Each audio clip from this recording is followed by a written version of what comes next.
Well, hello and welcome to Positively Positive. What a great show to welcome in 2024. I'm way ahead of myself. What a wonderful show we're going to have. And it's just amazing to be something so positive to start off a new year. I'm Susan Mintz. The show is called Positively Positive, and I'm Susan Mintz, your hostess. Everything on this show and everyone we interview, and it's not an interview show really, it's a storytelling show. And everyone we tell us that tells us their story or gives us their information will serve as a vehicle to be able to help others as they journey through HIV/AIDS, whether it is personal, whether it's organizational, whether it's my guest tonight. It's an amazing opportunity for people to come forth and be able to send us to the phone number on the screen or to email or to text Richard Jackson at Campbell Health or myself to send a link to a show that is absolutely helping so many. And it's just exciting. I love the word exciting and groundbreaking because it always is something that eventually kicks in and has to be done. Because if there is a need, fill it. Positively Positive is a show that has a need, it's necessary, and it's very exciting. So if you are connected with HIV in any way, I want you to ask for a link to click on, and you can set up the day and the time and the calendar, and it'll be so easy. So that's how Positively Positive started. It's an idea that I wanted to tell people stories, how they were involved with HIV and AIDS. My story is on my website, susanmintz.com, or you can message me or text me or Facebook me. I was married to a bisexual man for 25 years whom I adored, Dr. Jeffrey A. Mintz, my best friend, passed from AIDS, and I documented my journey with him through 2+ years of it. And it's an incredible book, Committed to Love. And then the other book is called And I Held Her Hands with a Hospice Heart. 2 story books, 24 chapters each, Committed to Love, my journey. And I say, write your journey, write your documents, write your diaries, write. Writing saved my life. And here it is all these years later. I'm being able to present my book, Committed to Love, on my website, to Barnes & Noble or Amazon or on my Facebook page. Please write. And as I said, both books available Amazon. I prefer Barnes & Noble. I think there's an ebook. But SusanMintz.com is who your hostess is tonight. And I won't take any more time because we have an incredible guest that I want to bring on. So without much further ado, you know about Positively Positive, and you know about Susan Lee Mintz. And the show tonight involves someone very personal. He has been my dentist for only 40 years, and every smile and every tooth belongs to him. Dr. Donald Newman, and I'll fill you in more when he comes into the studio. So without further ado, Positively Positive and Susan Lee Mintz says, come on in, Dr. Donald Newman, DDS. Come into the studio.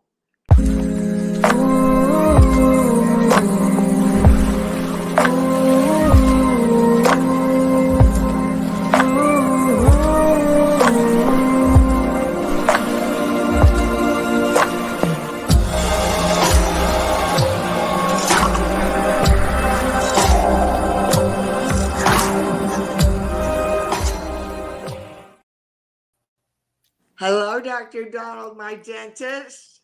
Hello, Susan. I want to just tell people a few things about you also. Dr. Donald, I moved into a building and with Jeffrey, my late husband, and Dr. Donald was on this 3rd floor and I was on the 5th. And from the moment I met him, I think it was over a finger that got bad or something happened and he had to stitch me up. But he knew about my marriage with Jeffrey. He helped me afterwards, and he's been my only dentist in Boca Raton or in a couple other places who has done my dental work. He is an artisan, a craftsman from the old school of perfection. And I adore this man, and what a wonderful surprise to welcome my personal dentist to welcome to Positively Positive. How are you? Susan, I'm doing very well. Thank you. And thank you for that introduction. It's the truth. It's the truth. When I just heard you were going to be on, it was just so quick to get ready because this, oh, take the glasses off. Oh, glasses are just an intro. But I am so happy to see you sitting up this way than lying in your chair. Yes. Yes. So, what I wanted to talk about, which was so important, was oral health and HIV and AIDS, because you knew Jeffrey so well, and you were always there as a support. But just talk to our audience about the the the what it's like to have oral health, how necessary it is under normal circumstances, but when someone has periodontal disease, is going through something that is medically related. Talk to me about oral health. Just talk. I think every cell in the body, which includes the organs and the oral cavity, need to be in cooperation with each other. And the way they can cooperate, there are many modalities that promote cooperation, but one of them is hygiene. And the body is a healing machine. You know that, Susan. And if you cooperate with nature and you keep your body hygienic, then the body heals itself. We're in an interesting dynamic because being corporal, being alive, we have a natural rhythm of life and death. And so in this, we all have to go back to the earth from whence we came, and we need the bugs. The bugs do it. And so we not only have to cooperate with ourselves, Susan, we have to cooperate with all the parasites, all the bacteria, fungus, yeast, mold, viruses. We need them all. And that's my perspective. They're all my friends. Yeah, they all have to work in unison. And when we get our systems out of unison, that's when the bugs start coming into it to themselves, where we can't fight them off. Because So you've always been natural. You've always, since I've known you, you've always been trying new things. As I remember how many times you said, try this or try that. You're an experimenter. You are someone who's an adventurer. You are always willing to try new health products, health related products. And I think that's wonderful because there are some really good ones out there now. Susan, for reasons in the past 20 years that I failed to understand, I've journeyed into the arena of being a product analyst. I love to look at ingredients. I love to look at the products, and ultimately, I kind of have fine tuned a trio of of of supplements, I guess you'd call them, which I think add to longevity and health and the joy of life. Now, it's interesting. I on this interview, which is just cold turkey for me, we're just talking. I didn't know that we'd be talking about AIDS or viruses or anything, but in my when I analyze something, I have to have a panoramic overview. And I'm going to surprise you, Susan. I got something that is so magnificently antiviral that it'll just set you up on your heels. And I'll show it to you. But I believe that with what I will tell you what my trio. No, I use I do a lot of herbal cooking.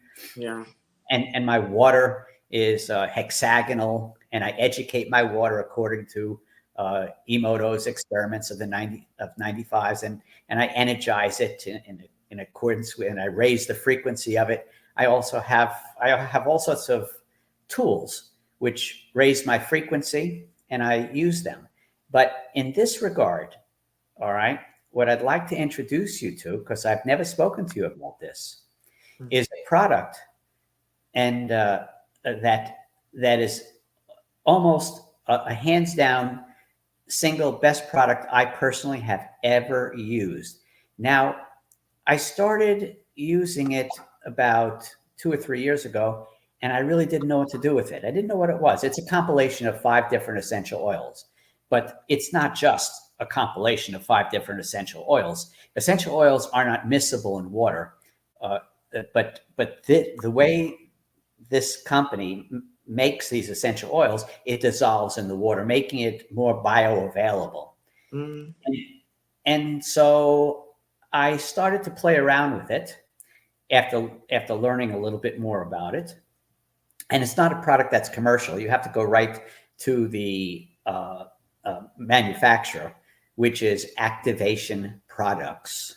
And the name of the product is called Solaris. And let me just show you what it is. And by the way, I have no financial affiliation with this product, but I use it in dentistry, and I'll tell you how. Let me see if I can get this. Let me see. There it is. But you are not, but you are a researcher, and you are always willing to find out what we can do to be the healthiest. Absolutely. Of course. That's what I've always loved about you also.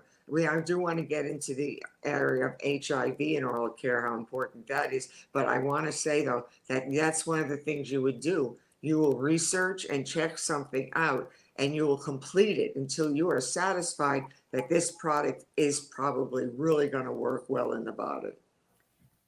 I'm going to go full circle to HIV, Susan, because I know that's the theme of this.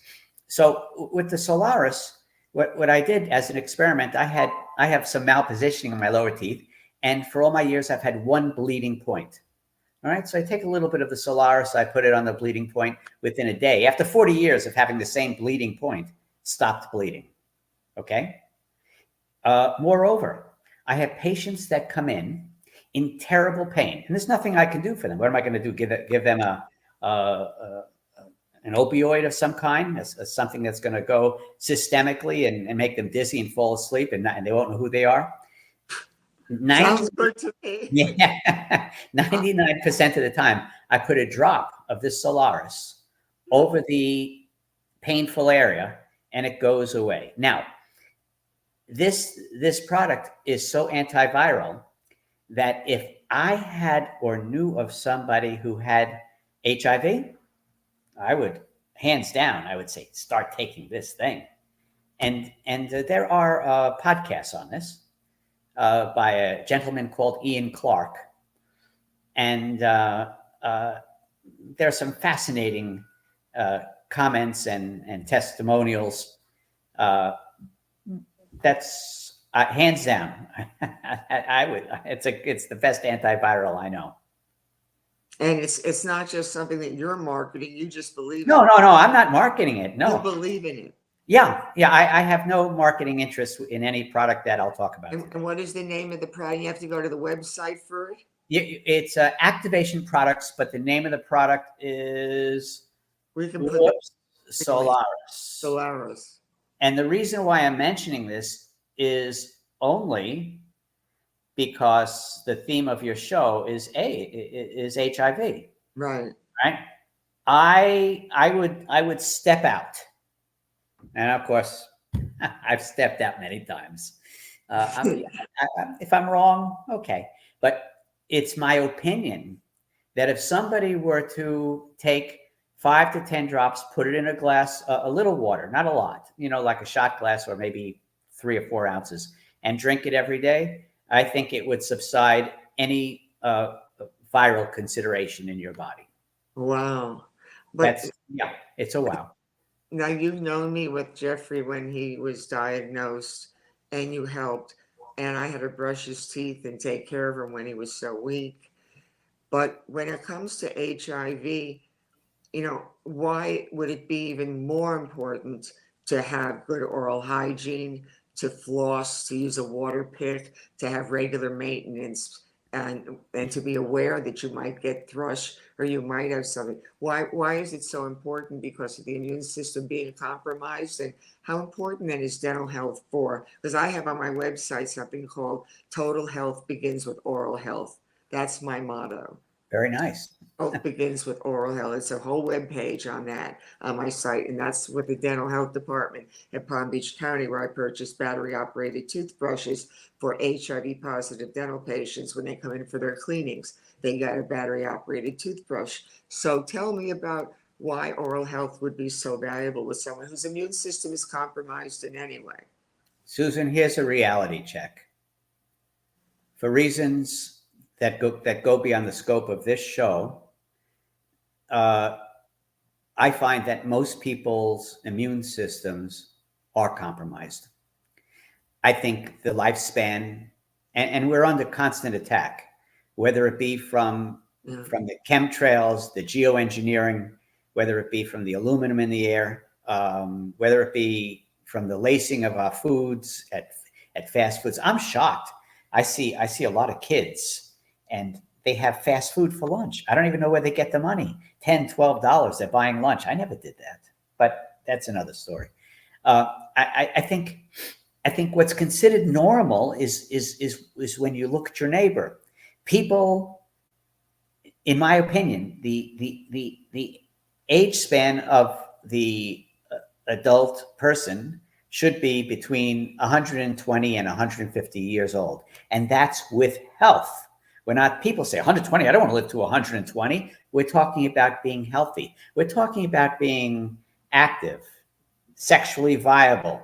We're talking about being able to see, enjoy food, company, sing, dance. We're talking about the full gamut of a life experience. And I think we are all being robbed. Our health is usurped by some great powers that really, and this may be a little controversial, they don't want you receiving Social Security. It's too expensive. Yeah. You become, unfortunately, what some people would call a useless eater. Yeah. These are pejoratives that are thrown at people over 60 years old. Right. And it's my contention that when you're 60 years old, you have enough life experience to add more to society than anybody else. But you need to be healthy, and most people are immune compromised. So what would the ideal setup or protocol for someone who is HIV positive or has AIDS? What would be a protocol, and why? I just want to get to the nut of why oral health is so important when you have another issue going on in your body that is compromising you, whether even eating, why it's important to have your teeth to be able to chew properly and function properly. And if you can't digest it or chew it, you're not going to be healthy. So tell me the importance, though, of good oral hygiene, especially for that. I think it's difficult to take one part of the body and separate it from the other. You know, we have in our health delivery system today, we have specialists. We have the dermatologists. We have the hepatic specialists. We have the cardiologists. It doesn't work that way. We're one big package. All right. So in regards to your question, it's the oral cavity is just, to me, just as important as keeping your gallbladder flushed and clean, and your kidney clean, and your heart functioning, and your coronary circulation clear of calcific deposits. Whatever it may be, you want a complete and total functioning system. The body will go to and assist the weakest link. Okay. In regards to the oral cavity, I can only tell you what I've gravitated as far as my protocol. I know that you go to a hygienist, they'll tell you brush and floss, la-di-da. Okay. I see people who brush and floss, and by the age of 40 or 50, they've lost their teeth. That's very nice. The issue isn't how you do it. Neanderthal men, if you have a look at their skulls, they didn't lose any teeth, they didn't have any periodontal disease, and they didn't brush and they didn't floss. I think we can brush and we can floss. You can do anything you want. I personally, sorry, but I always carry picks. Oh, Okay. they're wonderful. I, Yeah. I, I like to pick, pardon me, Susan, but we're Yeah. friends. You can only pick with a friend. I No, have, I they're, have, they're uh, wonderful. They're all over the house, and I've got all my friends yeah, using them. They're the plastic picks. They're addicting because I'll yeah, sit there and I won't even realize what I'm doing. But I think that's why no, yeah. they're so Susan, helpful. You ever have a pebble in your shoe? Yeah. Well, it's the same thing when you go to the movies and eat popcorn and you got a popcorn kernel in between your teeth. All Yeah. right? You can't enjoy the movie. I've been known to go 20 miles to a movie theater and return to my house to get a pick. Keep it in your keep it in your car. Keep one on Oh, I you. keep them everywhere. Yeah, And, everywhere. and I love picks. I suggest, I mean, with the health of HIV, I just know that as someone gets more advanced into AIDS and they're weakening, it's very hard then for them to brush, which is why I've always suggested the battery operated toothbrushes, even for those who are infirmed and their hands, they have arthritis or they lost certain, the battery operated toothbrushes are just wonderful. But Oh, you, Susan, allow me to tell you, in the final, I've brushed with everything under the sun. Ultimately, I've come down to only a few considerations. I like to brush with black activated charcoal. It's a it's a powder. The reason is one. I don't. By the way, I only put things in my mouth that I can eat. The mouth is meant to ingest food. I don't put chemicals in my mouth that I have to spit out. That's rule one. Okay. And so, with the black activated charcoal is very good for your GI. And the reason why it's good for your GI is the same reason why it's good for your oral cavity. It adsorbs it like Velcro any particulate matter in the oral cavity. Now, one of the issues with the black activated charcoal, well, it also bleaches your teeth, by the way. really? Yes, Oh, really. Yeah. that's for me. Yeah, and almost any, and it's cheap. This is why they don't promote it. Where do you get it? You can get it online. If you want a product name, I can give you a product name which I use. It's called My Magic Mud. My Magic Mud. You, But yeah, you've been into that other stuff though with the mud black yeah, charcoal. oh yeah, mud's great. Love Rice. mud. Mud's great. So you would suggest if somebody in general though, but if they did have a issue with their mouth, periodontal disease, or you recommend that the black. Yeah. Oh, The, yeah. Well, it's just what I do. I think everyone has to find something that works for them. Given if somebody was handicapped, I'd have to give them a different regimen because the black activated charcoal can get a little messy. So because it's messy, because it clings onto your teeth, I then take an oral irrigator and I irrigate my mouth, and I get all that dust and all that black stuff off. All right. Um, I've used electric toothbrushes. They're fine if for people who need them. I don't think it's a panacea. no. But if you know if your hands have weakened for different reasons, carpal tunnel, arthritis, whatever, you need some help. So we have aids and things like that. I personally don't use an electric toothbrush. Uh, I use an ultra soft toothbrush. I apply the activated charcoal. I leave it on there. Sometimes I even swallow it. And then I go with my oral irrigation machine. I irrigate it out. And then I do something, Susan, and I do it every day. And I go and I use the Solaris. I put about 3 or 4 drops in my mouth and I leave it there and I swoosh it around when I take my shower. And then I swallow it. All right. This has, when you do that, it's a spontaneous revelation that something very good is happening. All right. It's that feeling. It's that automatic knowing that we have. And that's what, and again, I don't mean to push the Solaris, but so they don't have that many bottles. It's not meant for it's not meant to go on Walgreens shelf. It's meant for special considerations. Do you, if someone is HIV positive or they, are actively symptomatic. Have you ever seen any patients that you know are HIV positive and had them in your practice? Oh, of course. Yeah, Of, of course. of And course.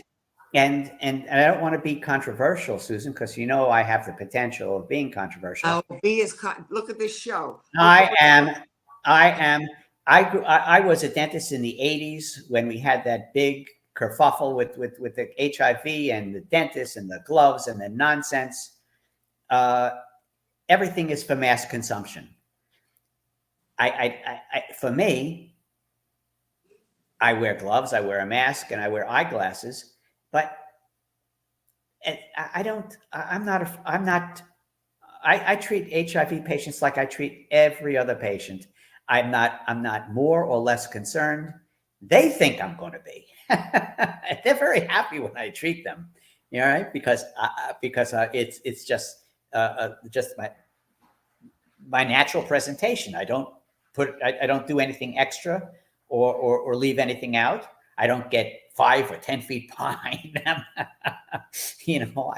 it, it it's not a very large issue to me, but I do want to make sure that they're taken care of like I take care of everybody. I remember one time when we were at the pool, because again, I lived on the fifth floor. I met you in '87 when we moved in. Jeffrey and I moved into the building, and then we would talk at the pool, you and I, a lot. And you were always into everything. I mean, you were probably the smartest person I'd ever met, and I really mean that now. Your mind is just so full of information that it's overwhelming to someone like me because you really are smart. He is really smart. But I do know that there was one time when I said to you, I think it's because I was having an affair or something happened after Jeff died, and I remember saying to you, can you get HIV if you have periodontal disease? Or if you think you can get HIV if your gums are bad, or if you really have poor hygiene, can the HIV get in there through the gum disease? And I don't remember what you said. So talk to me about HIV being entering into the oral cavity if someone's mouth is not in good health. The answer to the question is I don't know. However, I think on all levels, I think you should be careful. I don't think it's wise to. I don't think it's wise to act in an imprudent fashion with anybody who has any illness of any kind. You have to protect yourself. I need to tell you, I have almost no fear of disease because my immune system is at its peak. Anything wrong with my body, any parasites, any fungus, mold, bacteria, viruses are flushed out on a daily basis. I keep my vitamin D levels very high, which is an important aspect. I take some I take very high measure of antioxidants, a whole slew of herbal supplements. No, I'm just not. I think again, my I I make all living things my friends. I think I just don't have an argument with mosquitoes. I don't have an argument with viruses. I don't. I can't speak for other people. I think other people will have all sorts of issues because their overall health quotient is lower than what's required to maintain good health. Yes. In regards to the oral cavity, it's just another part. It needs to cooperate with the rest of the body. And also there's an emotional quotient. When you have, it's a story that I don't tell too often, but I was a caretaker for my mother until she passed. And I would find that maybe when she was still walking, I would find her up at 2:00 in the morning, going to the cupboard to get some potato chips Now she had lost most of her teeth, and so I would say, Mom, why are you eating potato chips at 2 o'clock in the morning? Uh, And she was loquacious, but at this point yeah, she didn't speak too much.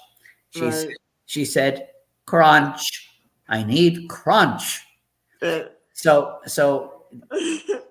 and I would make an extension yeah, that if you can chew your food because of the crunch. By the way, I just want to disagree. You said you need teeth to eat. That's not true. I find people can gum their food as well as uh, people with teeth. And if there's another factor where they say they can't, they can have their soup and put their chicken in their soup, all right, and put it in a blender. I mean, right. that takes a lot of the work away from the digestive enzymes, which Yeah, actually enables you to live longer. Um, that that's what I was wondering is because that's what I did. We did so much carrot juice. I always recommend juicing because it doesn't matter what your situation, whether you have teeth. I remember I had just lost my first tooth, a year and a half ago. It was like a child. Honestly, I was a mess. I'd never lost it, and I'm not getting an implant, but it was horrible. So I just learned I can't eat a lot of crunchy things because it does irritate the area, but it's healed and it's fine. But that's another thing with Jeffrey, and I would recommend to other people. The HIV doesn't matter, but the blender is the best friend of your crock pot. Is that you can put everything in a Nutribullet, and you can put all your stuff like making baby food. I used to make Jeffrey's carrot soup, carrot juice, all that other, and there was a time he couldn't chew, but he was able to drink. And I think Absolutely, sure. you get it, and also you're getting everything so fresh, whether it's bananas or blueberries, strawberries. I, I I think want I want to just comment. The girls in the office, they all laugh at me because I bring in baby food.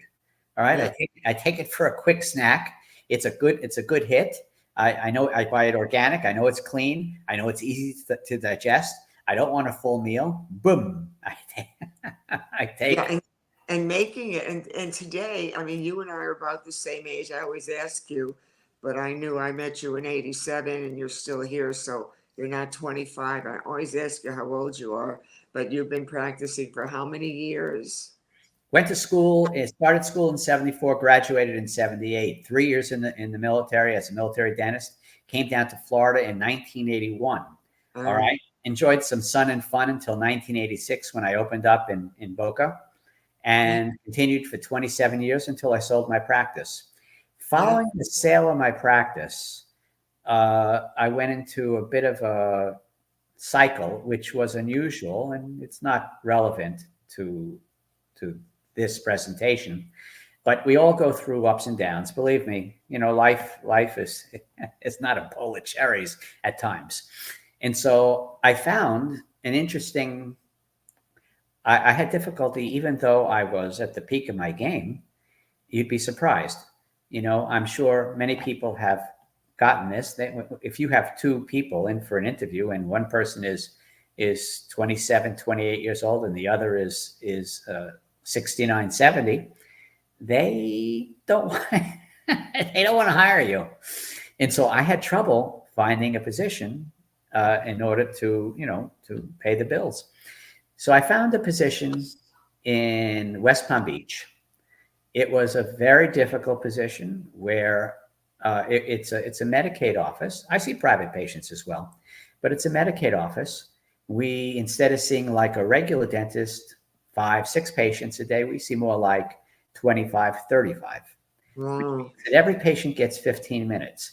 And Susan, I treat the trick, and I had to learn how to do this. The trick is to speak to a patient for a minute. You treatment plan them in another minute, get a social history in the third minute, and give them a treatment plan in the fourth visit, and then have a little friendly conversation in the fifth minute. That's it. And what happens when you need to do that is you also need an additional quality. All right. And it comes with the territory. You don't get it right away. you have to feel the resonance or the frequency of the room, and your intuition will tell you where to take this patient. You need to feel the patient through Right. the air. Right. And when you see 30 patients a day, and here's the trick. When I spend 15 minutes with a patient, they think I've spent an hour. You're so thorough. You're meticulous. Well, yeah. And I had to learn also the art of listening. Patients love to talk. You have to listen to them. And I'll also tell you that many times patients know better than I do. And sometimes you ever go to a doctor, you say, "Doctor, I have a pain over here." He says, "No, you don't. Your pain is over here." You say, "No, doctor, please listen to me. My pain is over here." But you patients are very smart. They know their bodies quite well. Yeah. And so you have to train yourself to get that ego off your shoulder and just listen to the patients.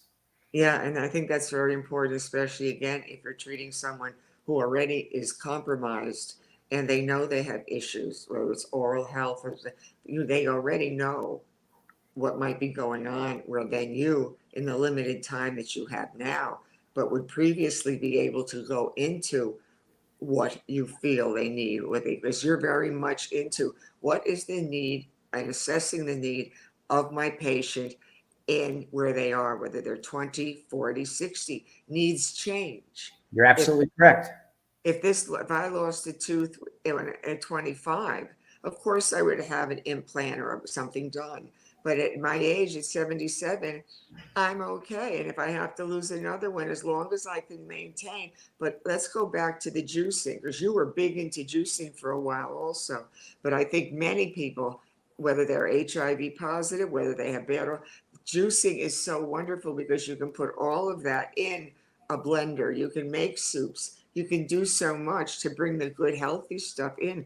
The oral health is wonderful to keep your mouth as clean, but it's also got to be able to be neutral, be able to have the stomach work it, the small intestine, everything has to still work in tangent. So it's not just taking one part of the body.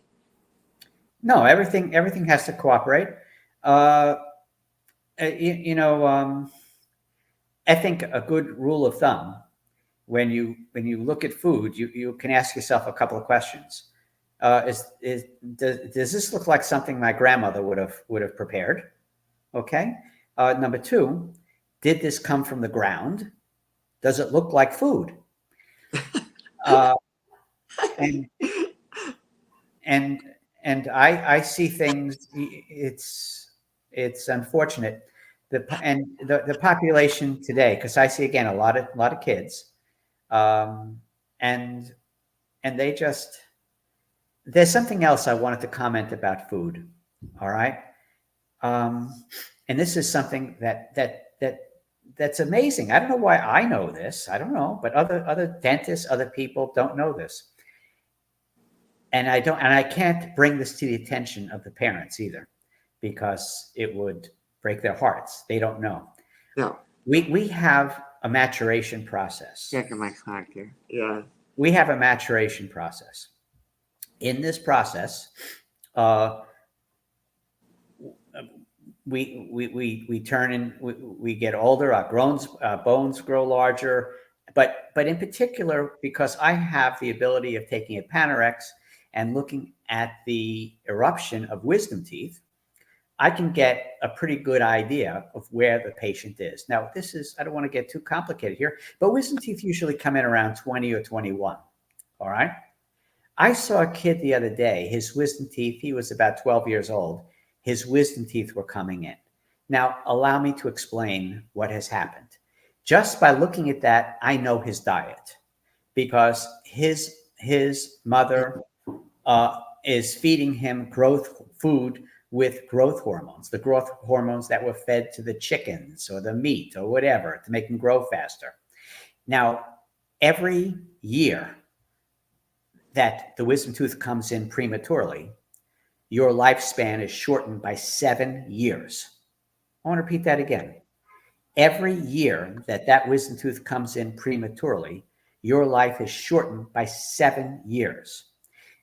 All right, and that's from that you've expedited your maturation. It's sad, and yet I'll see Haitians come in, and their wisdom teeth are coming in at 21 and 22. That's because their diets are more natural. Oh, Yeah, the diets of the Haitians are pretty good. Yeah, yeah, and I can tell their diets, and so I play oracle. I go, I am an oracle. I'm now going to tell you your diet. All right, they think I'm kidding, but I'm really not kidding. no, you're not. Your mother feeds you fruits and vegetables and lots of things that come from the earth, and she cooks at home, and you don't eat fast foods. Dr. Newman, how did you know that? Your mother cooks with herbs. Yeah, yeah. I mean, it's and basically, I forensically look at I look at the patient, I look at their body language, I look at the radiographs, and all of a sudden, within, maybe it's because I've been doing it a long time. Maybe I've become a little intuitive, but I can get maybe 50% of a social history in a minute. Yeah, you can read people once everyone. You can Once, read. and it's my job. It's my job because I don't want to I want to attend to their needs, but I only have 15 minutes. I got to do this in 15 minutes. And so I've gotten pretty fast and pretty good at it. Yeah. So getting back again to oral health, as important as oral health is, to me, oral health, I say, is important for total health. Because if you're really not getting the foods naturally, or you're not being able to gum, there's people without teeth who gum their food, or they juice their food, or blend their food. They're very healthy, because I firmly believe it's also what you eat, not so much whether there's the bacteria there or whether you're HIV positive. It just so happens that I think that's important, that you need good oral hygiene, cleanings, this, that, but so much of it is still what you eat. I would modify that a little bit, Susan. It's not necessarily what you eat; it's what you absorb. Right. A lot of people, they eat very well, but they don't absorb because of leaky gut, and they don't have the proper microbiome in their Right. intestines. I make my own yogurt. I use something called Lactobacillus reuteri. All right, I make my yogurt, and it lasts me for a week, and that's about as good a gut bacteria as you can get. Lactobacillus reuteri. Oh yeah, I Yeah. have one that every lactobacillus in the world. Now you also would encourage people to get tested, and you would still encourage people to take the best care of themselves that they possibly can, because And I think it's important, and this is difficult, but you have to be your own health advocate. very much Nobody knows your body as well as you do, no. and um, and unfortunately, most of us who present themselves like me are self-taught. They don't teach you what I know. They don't, and it was just my life gave me these experiences, and then you gravitate towards a path so that you can live and enjoy and have adventures. Most of my friends, they're maybe 25-30% of them are not with me anymore. Another 50% of them, wheelchairs, canes. There is very little that I can't do that I could do when I was 35. Oh yeah, Uh, I and also there's a spiritual component to it. I don't want to dismiss that. yes, The gratitude and yeah, and the love frequency. I do a lot of frequency medicine, yeah. and I listen to 528 hertz every day. And I have my somogenics, my tone, my what are they called? Well, I don't know what they're called, but they're little tongs, and you press the tongs, and you get all these different cosmic tones, which resonate with each chakra, keeping everything coordinated, and of course the mental health of the smile. I'm not sure if anyone has ever written a book on this, but I'm sure it's true that people who smile are healthier. Oh, I'm a witness, Dr. Donald. You got me right there. You know, I've always been faith-based, very spiritual, believing that there's a plan and God's in charge. You know me well enough to know after 40 years, that's where I'm coming from. You have to have mental health, but spiritual health to me also is an extremely big component of everything. Yeah, very important. I just wanted to tell a silly story that None of their stories are silly. I've listened to so many. I love them. I think I think there's a there's a competition between the ego and the soul. And I do. And this is how I've narrowed it down. And you tell yourself a narrative, and the ego confirms it, you know, and then you live a life, and you kind of have this narrative which is a lie. But you say I'm a good person because I do this, and the ego says yes, you're a good person. But the soul is in a different place, and the soul is your true contracted path. This is your passion over here. Um, and anything, the world, for whatever reason, I don't know. Maybe it's just the gauntlets that each human has to go through. I don't understand the whole picture, but there are so many considerations that try to take you off your contracted soul mission. Right. And so I was listening to somebody the other day because we spoke about implants, and the person said that anything you put into your body, all right, has the ability to change that soul contract or to alter you from your divine passion, your path. And I thought to myself, that's interesting. That's an interesting consideration.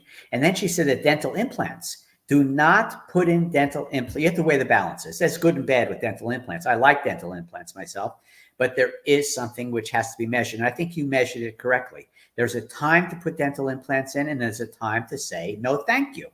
Just because you're missing a space doesn't mean you need to restore form and function. Leave it alone. But the thing about what this person said was that you have a certain frequency, and you're communicating with cosmic tones, and when you put the metal implants in, it changes the frequencies a little bit. In fact, there are some people who have dental implants who say they hear radio stations, and I believe them. And then there was another interesting thing they said, which is not pertinent to this conversation, but it kind of makes even a little bit more sense. You know, in my opinion, from what I've learned, before you're born, you choose your parents, you choose your body, this, that, and given the parameters of your physical appearance, you then have your journey in a certain path. But if you change by way of an implant, whether it be a butt implant or any kind of, or a breast implant, you will then attract somebody outside of your natural path. So I have to say that you have to be very careful with how you attend to your physical body. And I think the best way to coordinate with your soul contract is to be healthy. You're a healing machine. Align yourself with your soul contract, your healing possibilities, and create and build your immune system to its highest level. That's what I wanted to get at. Get rid of all the parasites that you don't need. Get rid of, by the way, I think the number is we have 10 trillion viruses in our body. So the question becomes, which one's going to get us? No, Susan, please allow me. I told you the viruses are my friends. Right? Who's controlling who? Are the viruses controlling us because there's more viral DNA in our body than human DNA?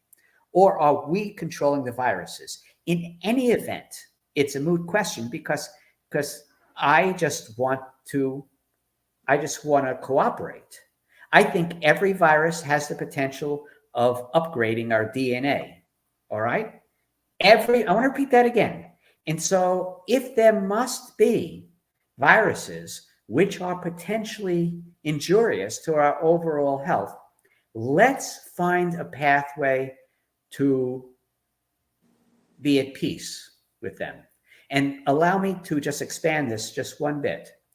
There is not one aspect of nature which I'm going to be at war. All right? When somebody tells me that I'm at war with this fungus or this yeast or this mold or this virus, do you know what I do? I turn off the channel. I'm not at war with anything that's part of creation. Mm. One last question. Yeah. Do you think there will be a cure eventually for AIDS? Just personal opinion. And then my personal opinion is I think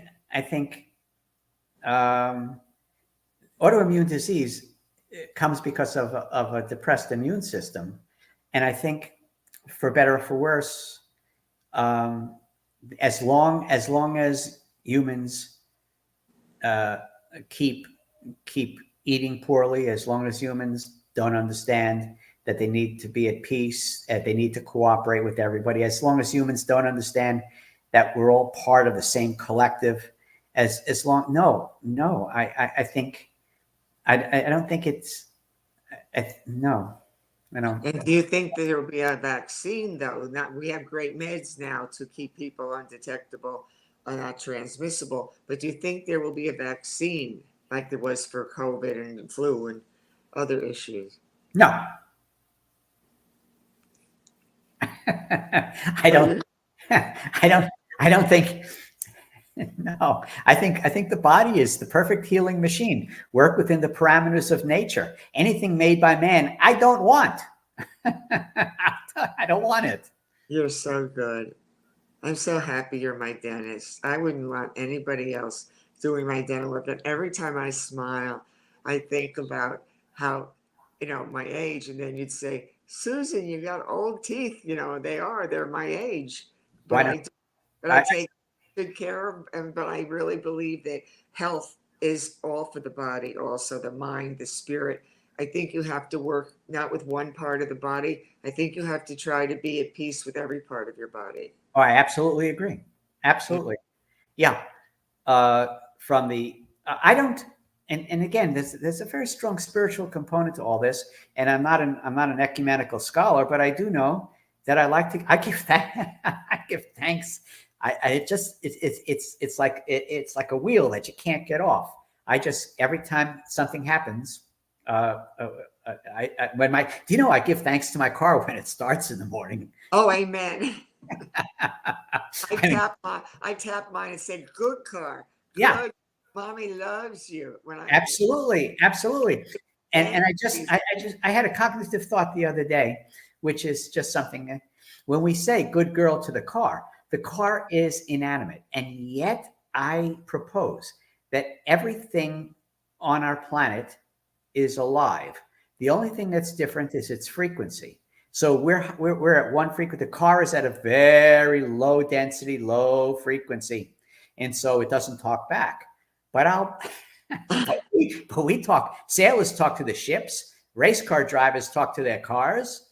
I talk to the walls in my apartment. Oh, I talk to the bathroom. Make sure I said, because got people who know me really know my faith.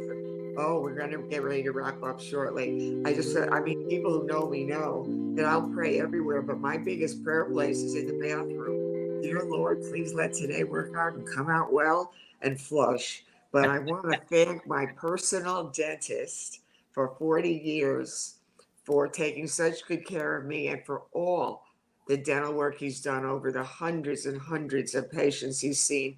He is a true artisan and a craftsman, and he's very smart. So, Susan, before we go, can I do one thing? Yes. I'm wearing this hat for a particular reason. All right. It hydrogenates or it forms hexagonal water throughout your body, so it bathes your DNA. But I just wanted everyone to know that I really have hair Of course you have hair, Well, I've been wearing a hat, you know. but when you look very, very baseballish, Yeah, you look very, what's rap oriented. But I thank Dr. Donald Newman for being my guest and for just being so informative and creative and real. He's so real, and he's just the greatest dentist I could ever have asked God to have brought me into my life.